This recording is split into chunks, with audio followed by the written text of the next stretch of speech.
నమస్కారం ఘంటారావానికి స్వాగతం. ముందుగా ప్రధానాంశాలు. ఇంకా సిట్ విచారణకు హాజరు కాని విజయసాయిరెడ్డి, ఎలాంటి అధికారిక సమాచారం లేదంటున్న అధికారులు.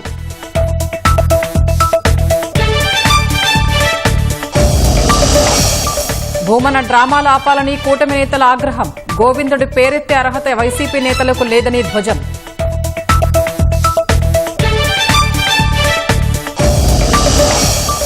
కైలాసపట్నం బాణాసంచా పేలుడులో 9కి చేరిన మృతులు, విశాఖ కేజీహెచ్లో కోలుకుంటున్న మరో 3 బాధితులు.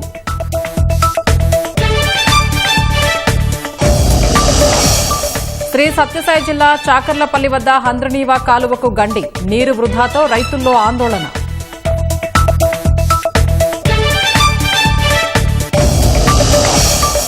ఆపు మాజీ ఎమ్మెల్యే దుర్గేష్ పాఠక్ ఇంట్లో సీబీఐ సోదాలు, విదేశీ నిధుల చట్టం ఉల్లంఘన ఆరోపణలపై తనిఖీలు.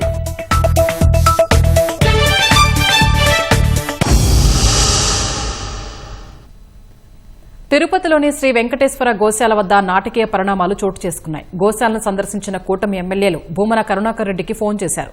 పోలీసుల సూచనల మేరకు 5గురితో గోశాలకు రావాలని కోరారు. ఎమ్మెల్యేల పిలుపుతో గోశాలకు వస్తానని భూమన ప్రకటించారు. మరింత సమాచారం మా ప్రతినిధి నారాయణప్ప ప్రత్యక్ష ప్రసారం ద్వారా అందిస్తారు. స్వప్న, తిరుపతి ఎస్వి గోశాల వద్ద నాటకీయ పరిణామాలు కొనసాగుతున్నాయి. 3 నెలల కాలంలో 100 గోవులు మృతి చెందాయని చెప్పి టీటీడీ మాజీ చైర్మన్ కరుణాకర్ రెడ్డి ఆరోపణలు చేసిన నేపథ్యంలో కూటమి ప్రజాప్రతినిధులందరూ ఇవాళ ఎస్వి గోశాలను సందర్శించారు. ఎస్వి గోశాలలో గోవుల సంరక్షణకు సంబంధించి టీటీడీ తీసుకుంటున్న చర్యలన్నింటినీ పూర్తిగా పరిశీలించిన తర్వాత అసత్య ఆరోపణలు చేయడం కాదు, క్షేత్రస్థాయికి వచ్చి ఒకసారి పరిశీలించండి, ఎస్వి గోశాలలో పరిస్థితులు ఎలా ఉన్నాయి, 2019-24 మధ్య చోటు చేసుకున్న సంఘటనలు ఏంటి, కూటమి ప్రభుత్వం అధికారంలోకి వచ్చాక 10 నెలల కాలంలో ఎలాంటి చర్యలు చేపట్టారో అన్న విషయాలన్నీ మీకు క్షేత్రస్థాయికి వచ్చి పరిశీలిస్తే తెలుస్తాయని చెప్పి ఆయనకు నేరుగా ఫోన్ చేశారు. ఈ నేపథ్యంలోనే ఇక్కడ నాటకీయ పరిణామాలు కొనసాగుతున్నాయి. నేను వచ్చేందుకు సిద్ధమని చెప్పి ఆయన ప్రకటించిన సందర్భంగా ఈ ఎస్వి గోశాల వద్ద భారీగా పోలీసులు మోహరించారు. ఈ ఉదయం నుంచి ఎస్వి గోశాలలో పర్యటించి ఎస్వి గోశాల పరిస్థితులను పరిశీలించిన కూటమికి సంబంధించిన నేత పూతలపట్టు శాసనసభ్యుడు మురళీమోహన్ మన దగ్గర ఉన్నారు. వారిని అడిగి పరిణామాలు తెలుసుకుందాం.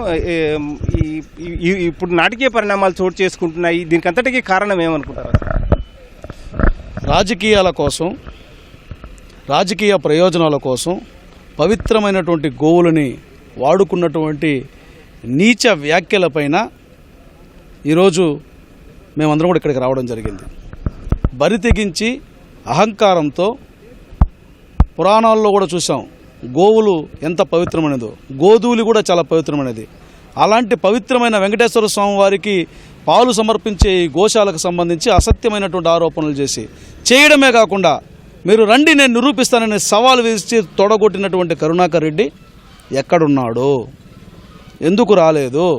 నువ్వు సవాల్ చేయబట్టి మేము చెప్పాం, అయ్యా టీటీడీ చైర్మన్ గారు, ఈవో గారు ప్రకటించారు, అయ్యా ఈ మధ్యకాలంలో అనారోగ్యంతో చనిపోయినటువంటి గోవుల సంఖ్య 34, డెత్ ఆఫ్ కాజు మేము అన్నీ కూడా రిజిస్టర్ చేయడం జరిగింది. ఈ మధ్యకాలంలో వయసు అయిపోయినటువంటి చనిపోయినవి, అనారోగ్యంతో చనిపోయినవి, అదేవిధంగా గర్భిణీ సమయంలో చనిపోయినటువంటివి ఇవి, దీనికి కారణాలు ఈ అనారోగ్యము అన్నటువంటి విషయాలన్నింటినీ కూడా ప్రకటించడం జరిగింది. అయినా ఇదేదో అపచారమని, దీనివల్ల ప్రపంచానికి మానవాళికి ముప్పని దుర్మార్గమైనటువంటి వ్యాఖ్యలు చేసి దాన్ని రాజకీయం కోసం వాడుకోవాలనుకుంటున్న కరుణాకర్ రెడ్డి ఒక సవాల్ విసిరాడు. మా అధ్యక్షుడు పల్లా శ్రీనివాస్ గారికి సవాల్ విసిరి రమ్మన్నారు. మా అధ్యక్షుడు పల్లా శ్రీనివాస్ గారికి తరపున మేమందరం కూడా రావడం జరిగింది. అందరం వచ్చి ఈరోజు ఇక్కడ నిలబడున్నాం. 4:30 గంటలైంది. ఫోన్ చేశాం, మేము రావాలనుకుంటున్నాం, మమ్మల్ని పంపించలేదన్నాడు. పంపిస్తామని చెప్పి పోలీస్ ఎస్కార్ట్ కూడా పంపించాం. పంపించిన తర్వాత మేమందరం ఎమ్మెల్యేలు వచ్చాం, లేదా పార్టీ అధ్యక్షులు వచ్చాం. జనసేన నుంచి ఆ పార్టీ నాయకులు ఎమ్మెల్యే, అదేవిధంగా బీజేపీ నుంచి ఆ పార్టీ నాయకులు, తెలుగుదేశం పార్టీ నుంచి జిల్లా పార్టీ అధ్యక్షుడు, అదేవిధంగా ఎమ్మెల్యేలు రావడం జరిగింది.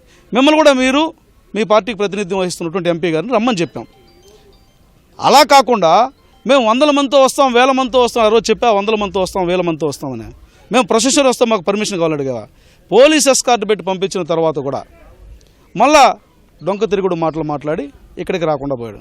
నేను అంటున్నా, మీరు చైర్మన్గా 3 పర్యాయాలు పనిచేశారు. టీటీడీ చైర్మన్గా గోకులాష్టమి రోజు గోశాలకు వచ్చి మొక్కుబడిగా కార్యక్రమంలో అటెండ్ అయ్యడం తప్ప ఏనాడైనా గోశాలలో పరిశీలించారా?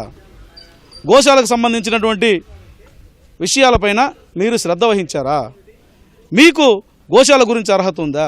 మీ పరిపాలనలో 5 సంవత్సరాల కాలంలోనే 100కు పైగా ఆవులు చనిపోయినట్లుగా రికార్డులు చెబుతున్నాయి. మరి వాటి మరణాలు ఏంటి? ఇది అపచారం అయితే అది ఏమి చారం అవుతుంది? ఇది అపచారం అయితే అదేమవుతుంది? నాసిరకం మందులు వాడారు, విజిలెన్స్ రిపోర్ట్లో ఉంది. నాసిరకం దానా వాడారు, విజిలెన్స్ రిపోర్ట్లో ఉంది.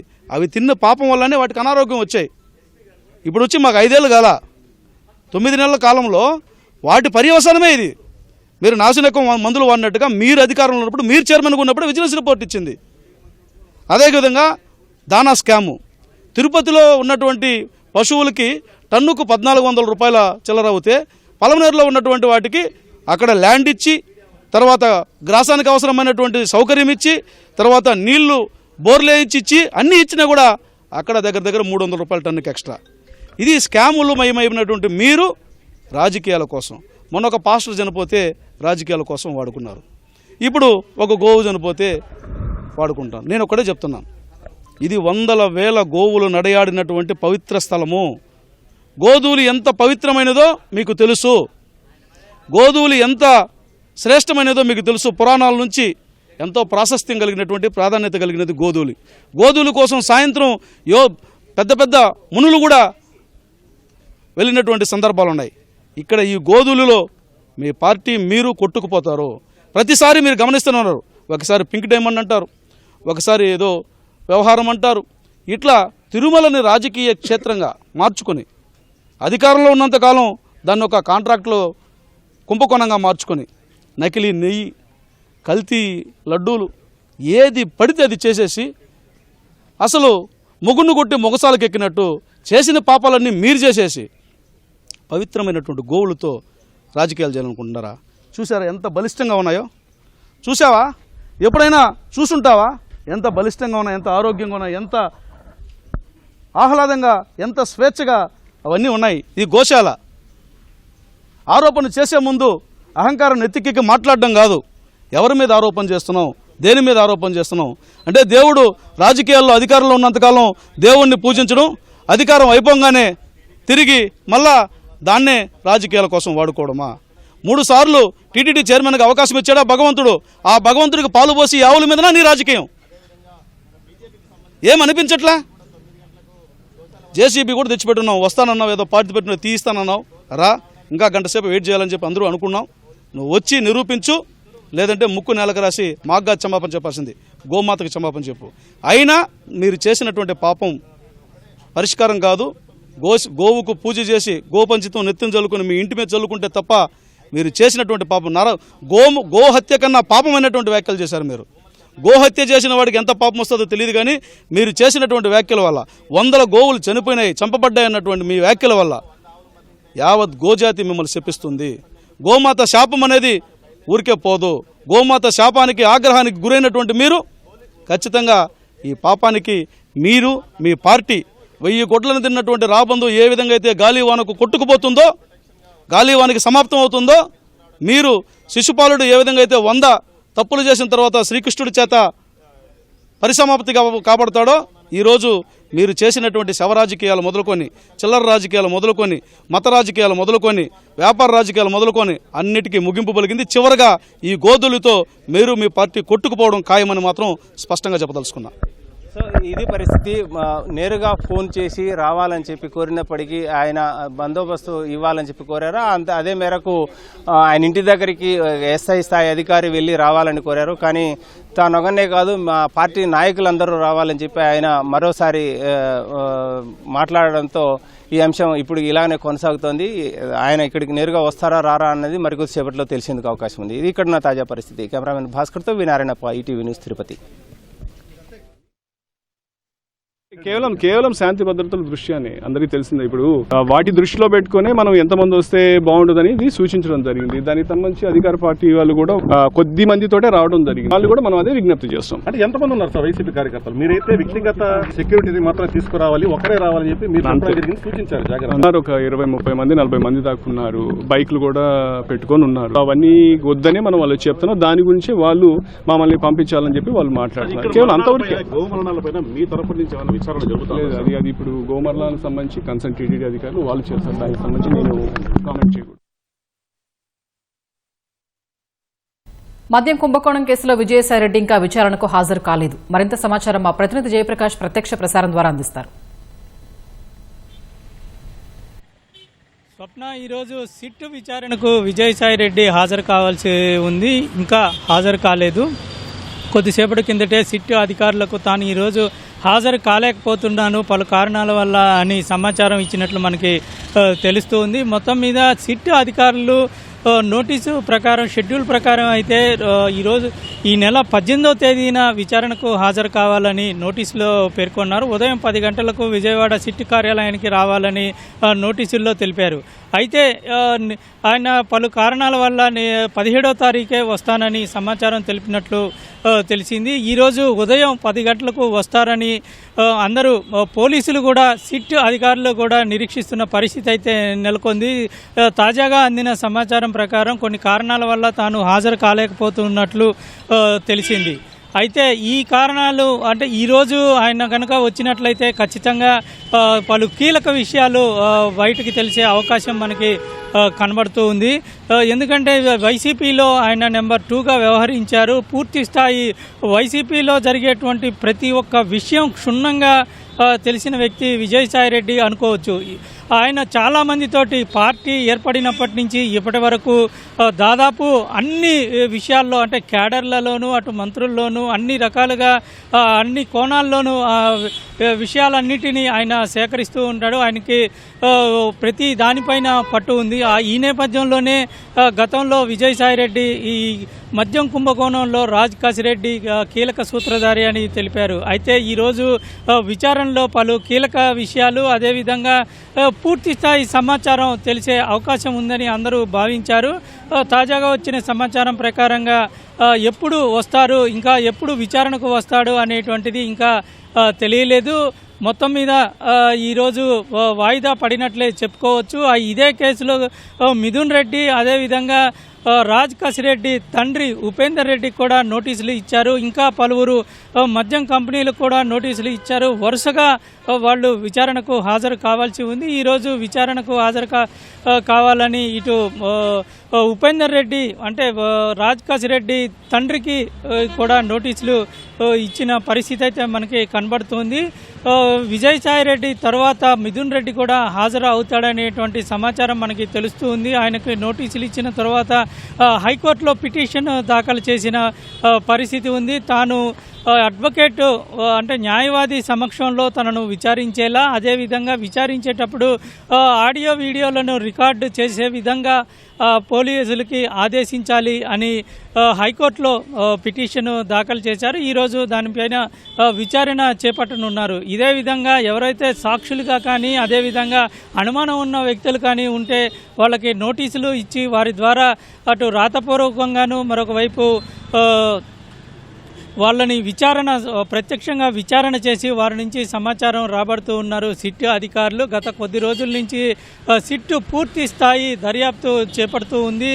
పలు బృందాలు రాజ్ కాసిరెడ్డి కోసం కూడా గాలిస్తూ ఉన్నాయి. ఈరోజు విజయసాయిరెడ్డి ఇంకా సమాచారం ఎప్పుడు వచ్చేది అని చెప్తామని చెప్పినట్లు మనకి తెలుస్తూ ఉంది. షెడ్యూల్ ప్రకారం రేపు రావాల్సి ఉంది. రేపు వస్తారా, లేదంటే మరి ఇంకొక రోజు ఎప్పుడైనా సరే డేట్ అడుగుతారా అనేటువంటిది ఇంకా తెలియాల్సి ఉంది. స్వప్న. కెమెరామెన్ నరేష్తో జయప్రకాష్, ఈటీవీ న్యూస్, విజయవాడ. సత్యసాయి జిల్లా సోమందేపల్లి మండలం చాకర్లపల్లి శివారులో హంద్రనీవా కాలువకు గండిపడింది. కృష్ణా జలాలు వృధాగా పోతున్నాయి. ప్రస్తుతం నీటి సరఫరా నిలిపివేశామని, కాలువలో నీటి ఉధృతి తగ్గాక గండి పూడ్చివేత పనులు ప్రారంభిస్తామని హంద్రనీవా డీఈ రామసుబ్బయ్య చెప్పారు.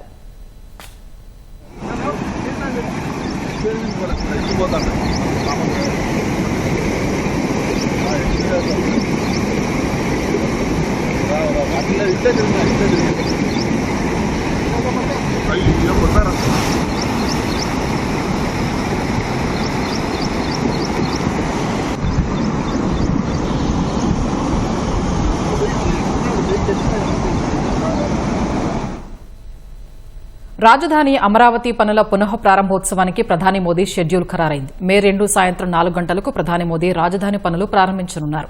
ఇందుకోసం సచివాలయం వెనుక బహిరంగ సభా వేదికను ప్రభుత్వం ఎంపిక చేసింది. అక్కడి నుంచే రాజధాని నిర్మాణ పనుల పునః ప్రారంభోత్సవానికి మోదీ శంకుస్థాపన చేస్తారు.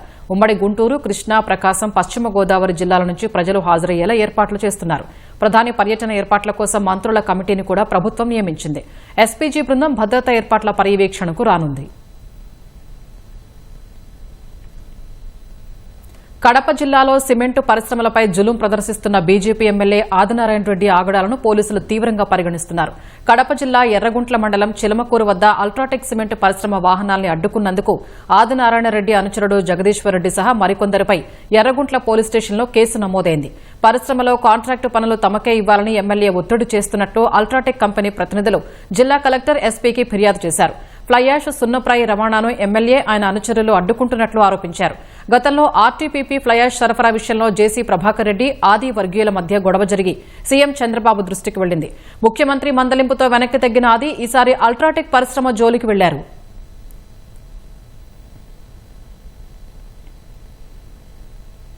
అనకాపల్లి జిల్లా అచ్యుతాపురం తహసీల్దార్ కార్యాలయం ఎదురుగా ఉన్న సెల్ టవర్ ఎక్కి లంకా శంకర్ అనే రైతు ఆందోళన చేశారు. కొందరు వ్యక్తులు తమ భూములు ఆక్రమించుకుని ఇబ్బంది పడుతున్నారని ఆవేదన వ్యక్తం చేశారు.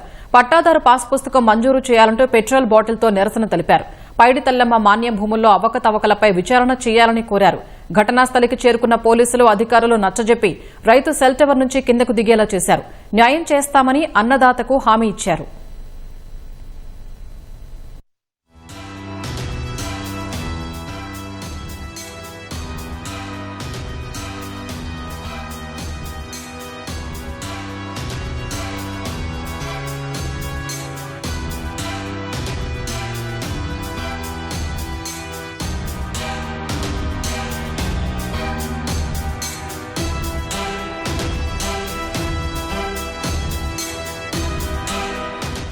ఇంటి దగ్గర ఉన్న ఆర్థిక ఇబ్బందులకి, మా అవసరాల కోసం అమ్ముకోవడానికి కానీ, వ్యవసాయం చేసుకోవడానికి కానీ, ఒక పాడి ఆ గేదెలు మేపుకోవడానికి కానీ ఏ విధంగా భూమి ఉపయోగపడకుండా ఆయన చుట్టూ అడ్డుగా ఉంటూ మమ్మల్ని చాలా ఇబ్బంది పెడుతున్నారు. జనవాణి కార్యక్రమం అని అమరావతికి వెళ్ళి అక్కడ కూడా కంప్లైంట్ ఇవ్వడం జరిగిందండి. అన్నింటి మీదకి ఫీల్డ్ ఎంక్వైరీకి వస్తామని చెప్తున్నారు. ఏం చేస్తున్నారో తెలియట్లేదు. మాకైతే తగిన న్యాయం జరగట్లేదు ఇప్పటి వరకు. స్పష్టమైన హామీ ఇప్పుడు ఎంఆర్ఓ గారు ఇవ్వడం వల్ల నాది బాధ్యతని, నేను బాధ్యత తీసుకొని మీకు తగిన న్యాయం చేస్తానని హామీ ఇవ్వడం జరిగిందండి. మాకు తగిన న్యాయం ఆ సీఐ గారు, ఎంఆర్ఓ గారు చేయాలి. అనకాపల్లి జిల్లా కైలాసపట్నం బాణాసంచా పేలుడు ఘటనలో మృతుల సంఖ్య 9కి చేరింది. ఈ నెల 13న బాణాసంచా పేలుడు ఘటన జరగ్గా తీవ్రంగా గాయపడిన బాధితుడు నాగరాజును విశాఖ కేజీహెచ్లో చేర్చారు. 90% కాలిన గాయాలతో 3 రోజులుగా చికిత్స పొందుతున్న అతడు మృత్యువుతో పోరాడి చివరకు ప్రాణాలు విడిచాడు. మృతుడు నాగరాజు స్వస్థలం కోటవరట్ల మండలం రాట్నాలపాలెం. కేజీహెచ్లో ఇంకో మరో 3 బాధితులు చికిత్స పొందుతున్నారు.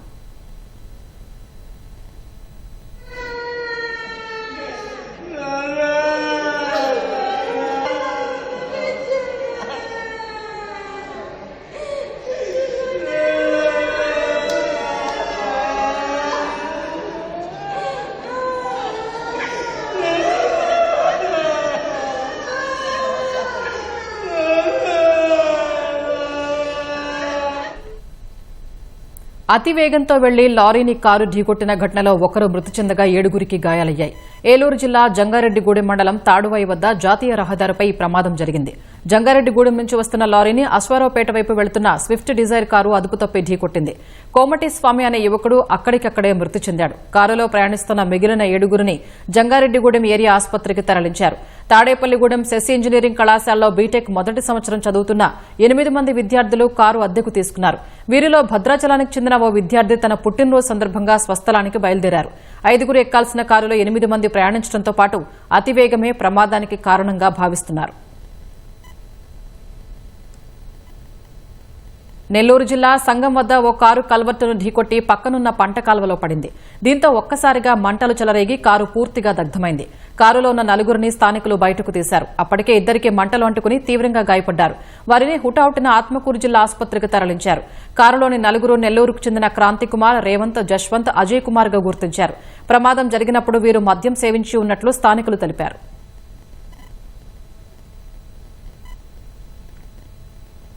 గంజాయి కేసులో నిందితుడు కడప టూటౌన్ పోలీస్ స్టేషన్లో అనుమానాస్పద రీతిలో మృతి చెందాడు. షేక్ సోనుపై 4-5 గంజాయి కేసులు నమోదవడంతో పోలీసులు బుధవారం రాత్రి అదుపులోకి తీసుకున్నారు. అయితే తెల్లారేసరికి సోను లాకప్లో ఉన్న గ్రిల్కు తన చొక్కాతో ఉరేసుకుని బలోన్మరణానికి పాల్పడ్డాడు. కడుపు నొప్పి తాళలేకే సోను చనిపోయాడని పోలీసులు చెబుతున్నారు. సోను మృతదేహాన్ని పోస్టుమార్టం కోసం కడప రిమ్స్కు తరలించారు. నేను రాత్రి పట్టినాడు పోలీసు వాళ్ళు, నాకు ఇన్ఫామ్ చేసినారు. నేను పోయిన దాకా మళ్ళీ అంత ఏది పోలే, వచ్చేసిన పొద్దున్నే పోతాంలే అని రాత్రి వచ్చి కన్ఫర్మ్ చేసినారు నాకే. నేను పోయినాను, వచ్చి దావాలో పైన కింద అయిపోయినాడు కడుపు నొప్పితో. వాడు దావాలోనే వచ్చిన తరిగితే ఇది అయిపోయింది. కడుపు నొప్పి అప్పుడప్పుడు వస్తూ ఉంది. వాడికి ఊరి ఏం వేసుకోలేదు సార్. చిల్లర వాళ్ళు ఫ్రెండ్తో తిరుగుతా ఏమో చిల్లర పని ఏం చేస్తున్నాడు సార్. వాడు తిరుగుతా ఉంటాడు. గతంలో ఇతని పైన గంజాయి కేసులు ఉన్నాయమ్మా? తగపును ఉంది ఉండదు సార్. నిన్న కూడా గంజాయి కేసులోనే పోలీసులు అదుపులోకి తీసుకున్నారా? అదే నాకు తెలియదు. చేసి ఉంటే చేసి ఉంటారు.